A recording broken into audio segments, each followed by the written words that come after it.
Bonjour à toutes et à tous. Vous êtes avec Walid Ahmed pour un nouveau cours en sciences économiques destiné aux élèves de baccalauréat. Aujourd'hui, nous allons voir ensemble le premier chapitre de notre programme, la croissance économique. Plus précisément, la deuxième section de ce chapitre, l'irrégularité de la croissance économique. Nous allons nous poser un certain nombre de questions, notamment, la croissance économique est-elle régulière ou au contraire, elle est irrégulière? De même, nous allons essayer de tenter de répondre à la question suivante. Qu'est-ce qu'un cycle économique et quelles sont ses composantes? Ce qui revient à dire qu'à la fin de cette séance, j'espère que vous allez être capable de constater à partir d'exemples le caractère irrégulier de la croissance. Également, vous devez être capable de représenter et d'interpréter les différentes phases d'un cycle économique.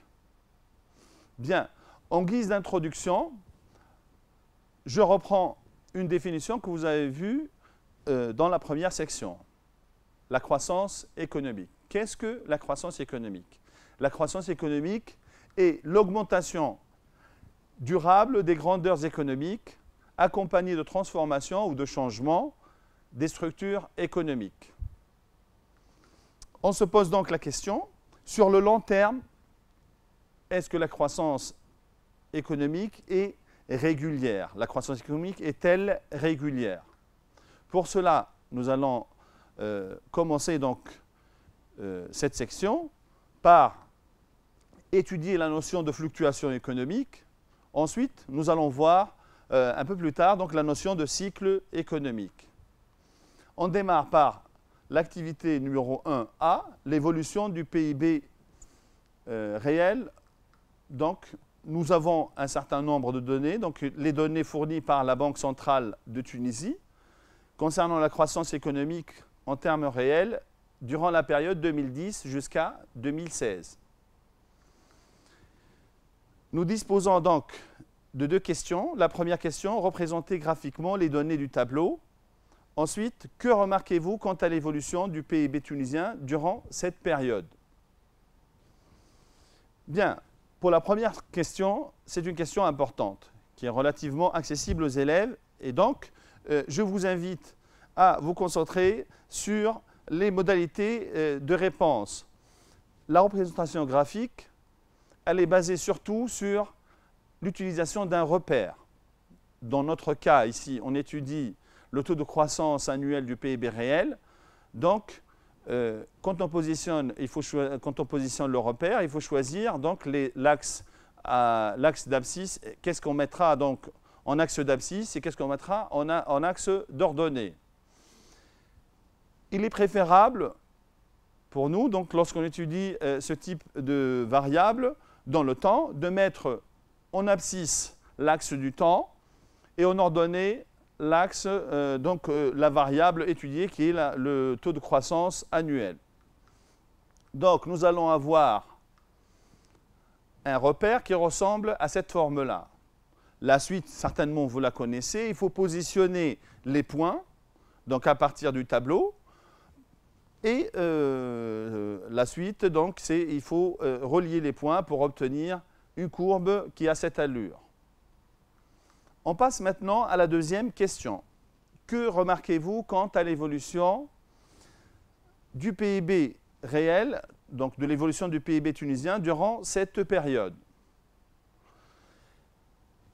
Ici, il est important de faire attention à la consigne posée donc, à chaque question, puisque ici, on nous demande « Que remarquez-vous » Donc, il faut dresser les différentes remarques concernant cette courbe-là.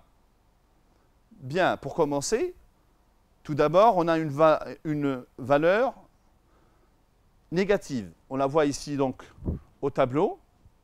Également, nous avons une allure de la courbe qui n'est pas stable. Donc, le taux de croissance annuel du PIB en Tunisie est marqué par une instabilité, puisqu'on a des phases ascendantes et des phases descendantes. Quand on regarde bien, nous avons une phase descendante en 2011, également une autre en 2013, 2014, 2015. Et nous avons également, en 2016, une phase croissante. En 2012, nous avons une phase croissante. Donc, au final, on va pouvoir dire que les remarques suivantes, qui s'affichent au tableau maintenant, l'allure de la courbe qui représente le taux de croissance annuel du PIB réel tunisien met en évidence l'instabilité de la croissance économique. C'est un phénomène instable. On ne peut pas le représenter par une droite, en d'autres termes. Entre 2010 et 2016, on remarque que la courbe est décroissante. En 2011, 2013 jusqu'à 2015, elle est croissante pour 2012-2016. La courbe n'a pas le même sens de variation.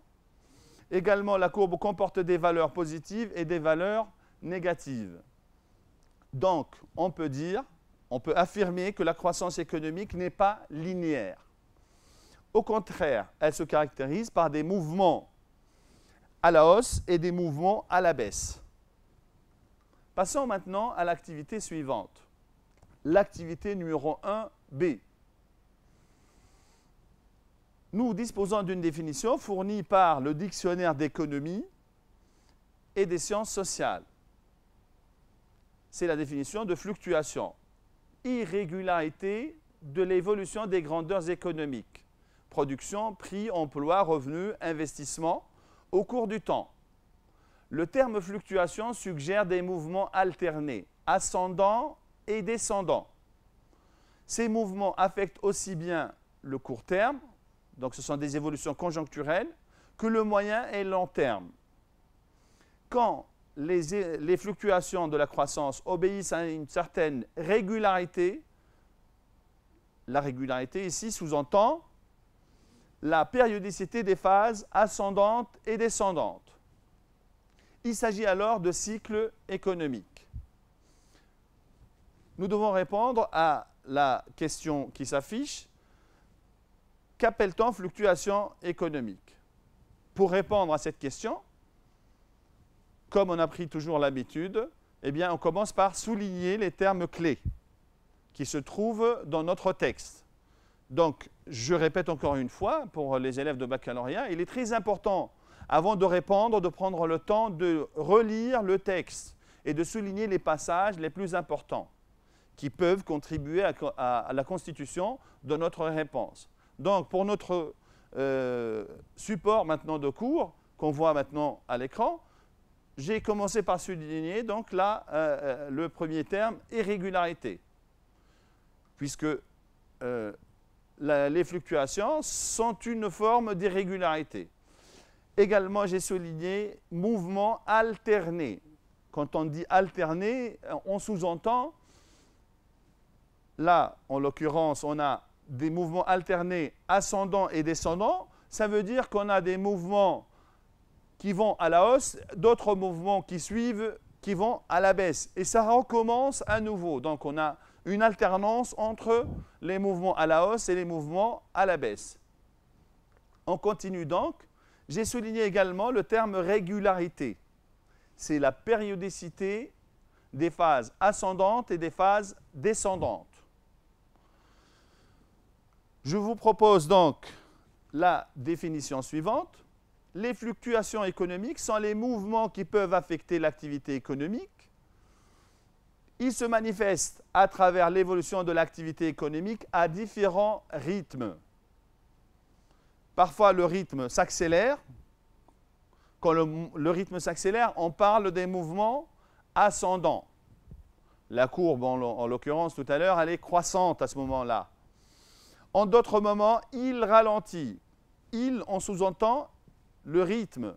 C'est un mouvement, ça se traduit par un mouvement à la baisse. Et il peut changer de sens de variation. Graphiquement, les fluctuations économiques sont représentées par l'évolution du taux de croissance annuel du PIB réel au cours du temps. Maintenant qu'on a vu les fluctuations, si ces fluctuations qui se traduisent par des mouvements ascendants et des mouvements descendants se répètent en boucle plusieurs fois, avec plus ou moins la même périodicité, eh bien, nous allons parler à ce moment-là de cycle économique. Qu'est-ce qu'un cycle économique?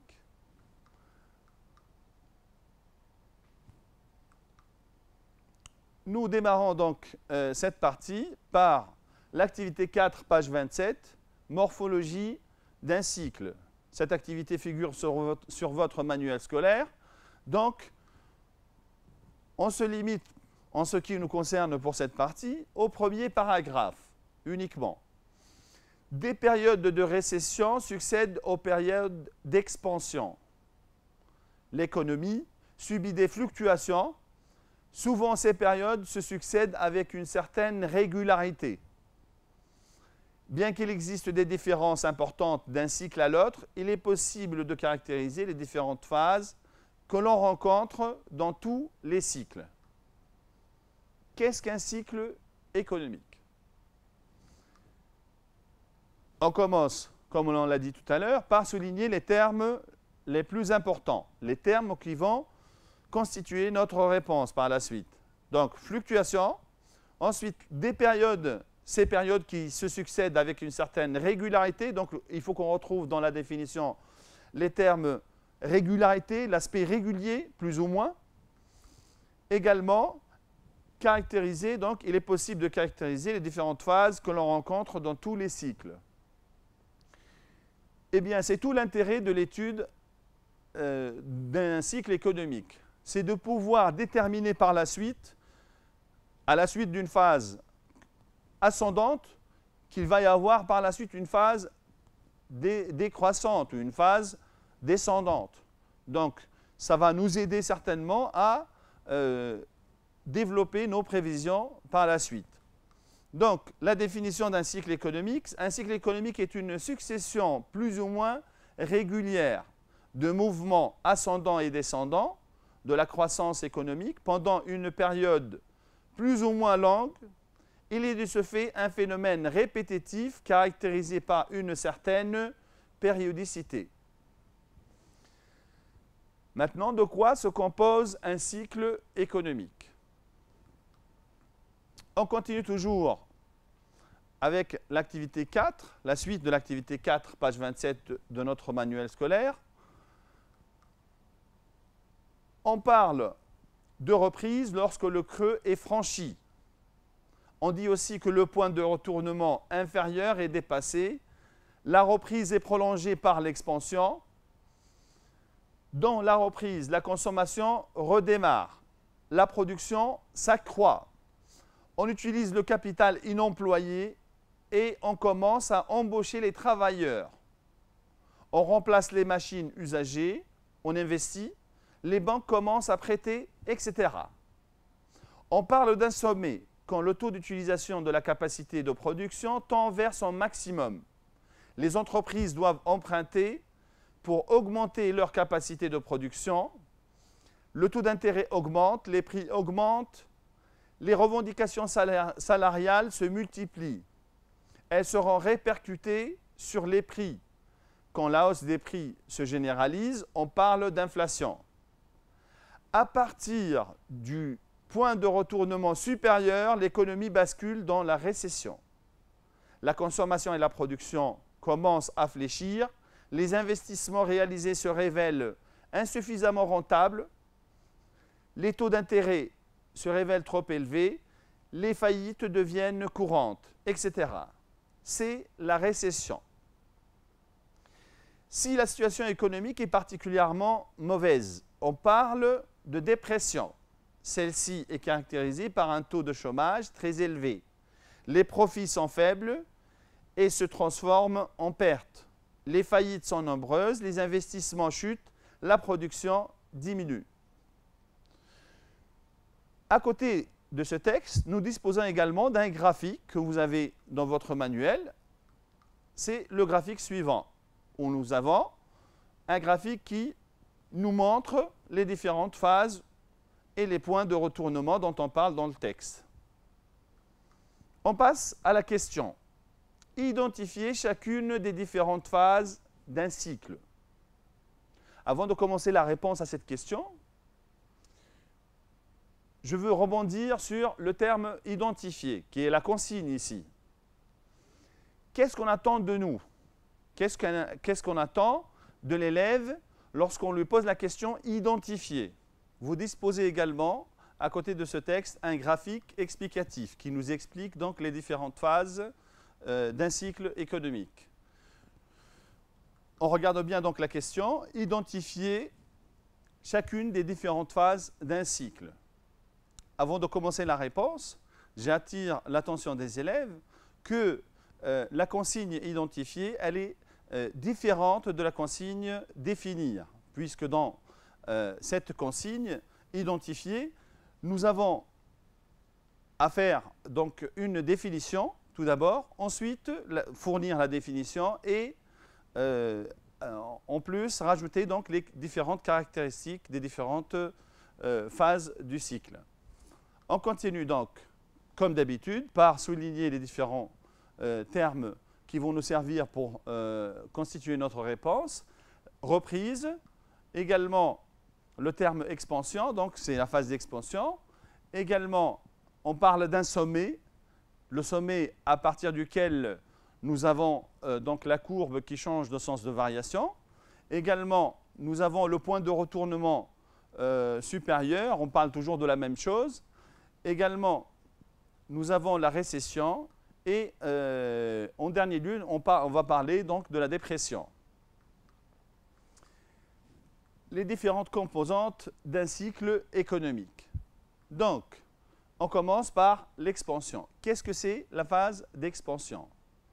La phase d'expansion est un mouvement conjoncturel, c'est une phase courte.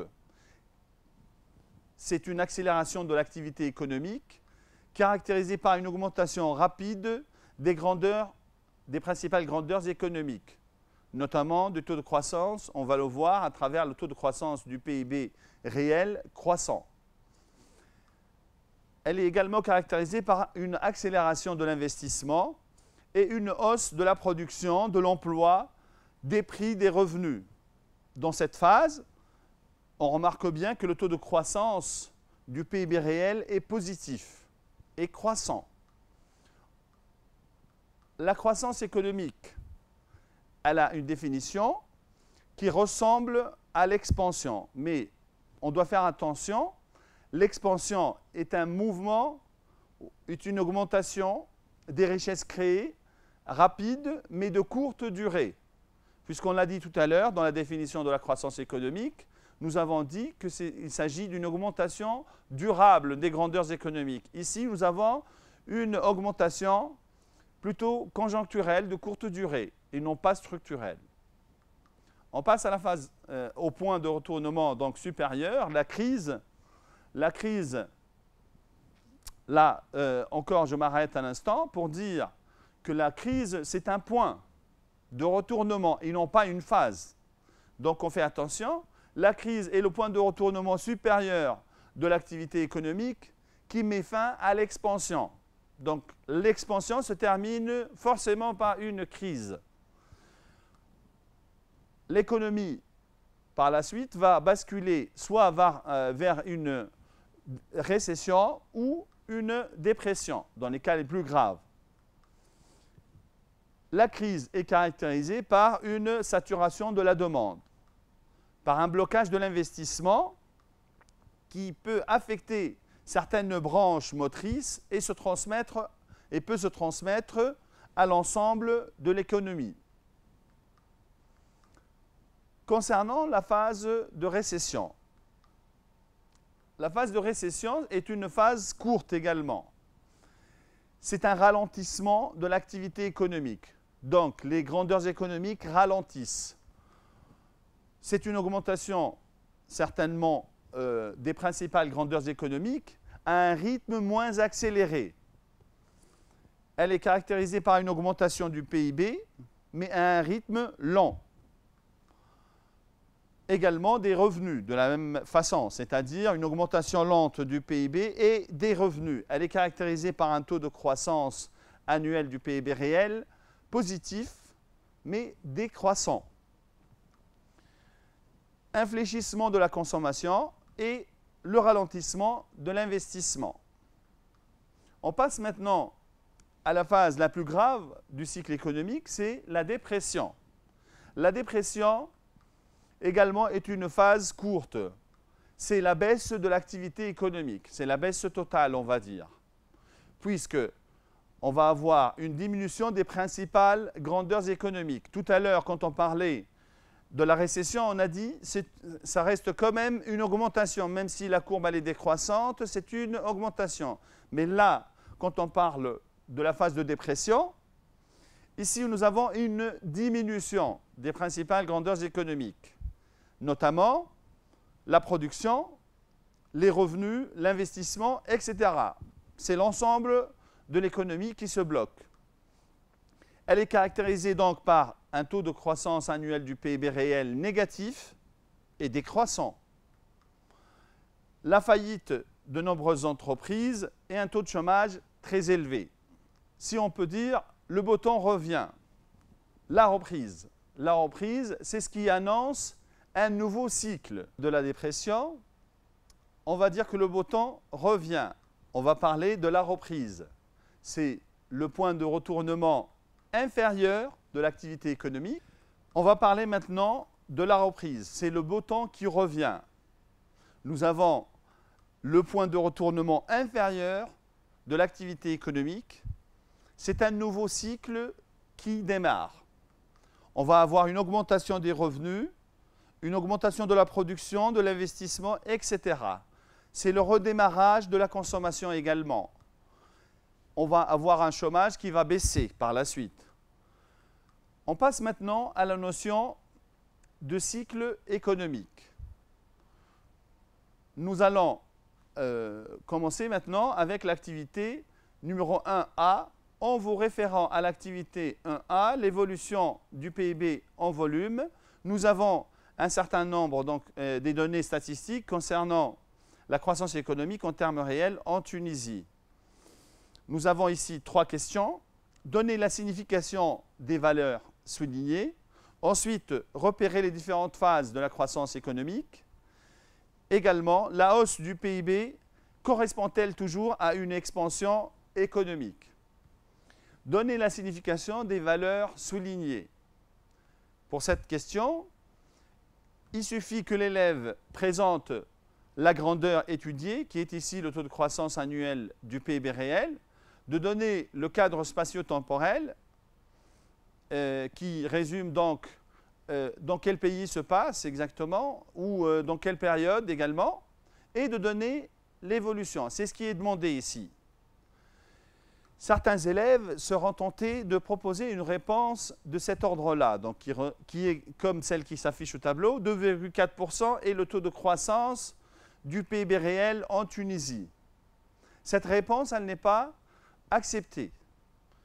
Pourquoi? Parce que tout simplement, cette réponse ne souligne pas donc l'évolution, n'explique pas de quelle évolution il s'agit. Donc, j'invite les élèves, par exemple pour la valeur de 1,9, de faire donc formuler une réponse qui ressemble à cette réponse-là. En 2011, le PIB réel a baissé de 1,9%. Ou également, pour 2013, le PIB réel tunisien a augmenté de 2,4% en 2013. Je précise encore une fois, l'ordre n'est pas important. On aurait pu commencer par dire en 2013, le PIB tunisien a augmenté de 2,4%. C'est aussi accepté. On passe à la deuxième question. Repérer les différentes phases de la croissance économique. Nous avons donc déjà dressé la courbe. On va commencer d'abord par souligner quelles sont les phases ascendantes, quelles sont les phases descendantes et le signe du taux de croissance annuel du PIB réel. Donc, là où figure la flèche en rouge, ici, au tableau, donc vous voyez bien que le taux de croissance annuel du PIB réel, il est décroissant. Il aboutit en 2011 donc à une valeur négative. Donc on parle bien d'une phase de dépression. En 2012, par contre, nous avons une activité économique qui va partir vers la hausse. Donc, c'est une phase d'expansion puisque le taux de croissance annuel du PIB réel, il est croissant et positif. Il atteint la valeur de 3,9%. Pour les années 2013, 2014 et 2015, nous avons un taux de croissance annuel du PIB réel décroissant, mais il reste toujours positif. Donc, on parle bien d'une phase de récession. Ce sont deux phases de récession. À la fin, vous avez certainement deviné que pour l'année 2016, c'est une phase d'expansion. On passe à la dernière question. Repérer les différentes phases. On récapitule ici. On récapitule ici la réponse. L'économie tunisienne a connu une dépression en 2011 puisque le taux de croissance annuel du PIB réel est négatif. Entre 2013 et 2015, l'économie tunisienne est marquée par une récession puisque le taux de croissance du PIB réel est positif tout en étant décroissant. Pendant les années 2012 et 2016, l'activité économique a connu une hausse rapide du taux de croissance du PIB réel. Donc, il s'agit d'une expansion économique. Nous passons maintenant à la question 3. La hausse du PIB correspond-elle toujours à une expansion économique? Il ne faut pas confondre la hausse du PIB avec la hausse du taux de croissance annuel du PIB réel, puisque la hausse du PIB correspond à une expansion économique lorsque cette hausse est accélérée. Donc, lorsque le taux de croissance du PIB réel est croissant. Ici, la hausse du PIB, elle s'accompagne par la hausse du taux de croissance du PIB réel. Donc, on va dire que la croissance du PIB se fait au moment de l'expansion. Donc, oui, la réponse, la hausse du PIB correspond à une phase d'expansion économique lorsque nous sommes dans une phase croissante de l'activité économique, lorsqu'on a une accélération des différentes grandeurs économiques. Maintenant, on passe à la deuxième partie de la réponse. La hausse du PIB peut correspondre à une récession, puisqu'on l'a vu tout à l'heure, pendant la récession, le taux de croissance annuel du PIB réel, il est décroissant, mais le PIB continue toujours à augmenter, puisque le taux de croissance du PIB réel est positif, même s'il est décroissant. Alors, à ce moment-là, l'augmentation du PIB, elle est toujours existante, mais le PIB réel, il est décroissant, alors que cette phase correspond à une dépression. On arrive donc au terme de cette séance. J'espère que vous avez bien profité de ce qu'on vient de présenter. Je vous remercie pour votre attention et je vous souhaite une bonne réussite.